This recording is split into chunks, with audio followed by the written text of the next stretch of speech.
अध्याय 7 श्लोक 27 भागवत गीता। इच्छा द्वेष समुत्थेन द्वन्द्वमोहेन भारत सर्वभूतानि सम्मोहम् सर्गे यान्ति परन्तप।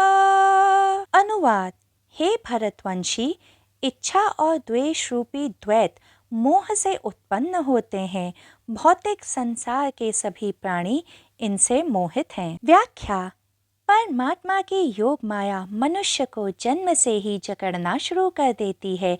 जैसे जैसे मनुष्य बड़ा होता जाता है, योग माया उसे और भी मजबूती से जकड़ लेती है।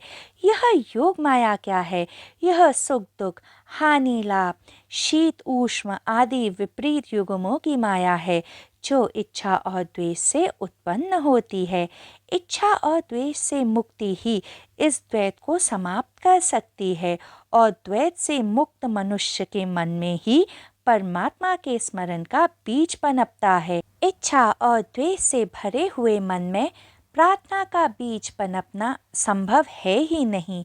मन की जो अपने हाथों से अपने आप को विषाक्त करने की दौड़ है, जब तक वह समाप्त ना हो जाए, वहाँ परमात्मा का स्मरण, परमात्मा की प्रार्थना पनपना असंभव है।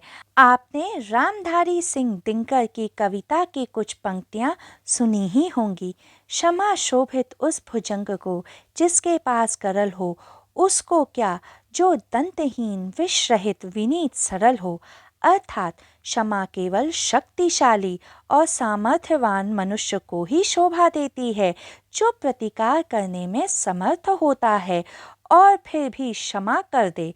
इसके विपरीत जो व्यक्ति शक्तिहीन और असमर्थ है, उसकी क्षमा का कोई महत्व नहीं होता है, क्योंकि वह वैसे भी किसी को नुकसान नहीं पहुंचा सकता है। इसी प्रकार जब मनुष्य के पास पूरी ऊर्जा शक्ति अवसर हो द्वेष को, इच्छा को, राग को जन्म देने का, जहाँ सारी प्रतिकूल परिस्थितियाँ हों, तब जीवन की सहज पार्श्विक प्रवृत्तियों की ओर न दौड़ते हुए यदि मनुष्य अपने जीवन में प्रार्थना का बीज उत्पन्न कर पाए, तभी उसे परमात्मा की प्राप्ति होती है।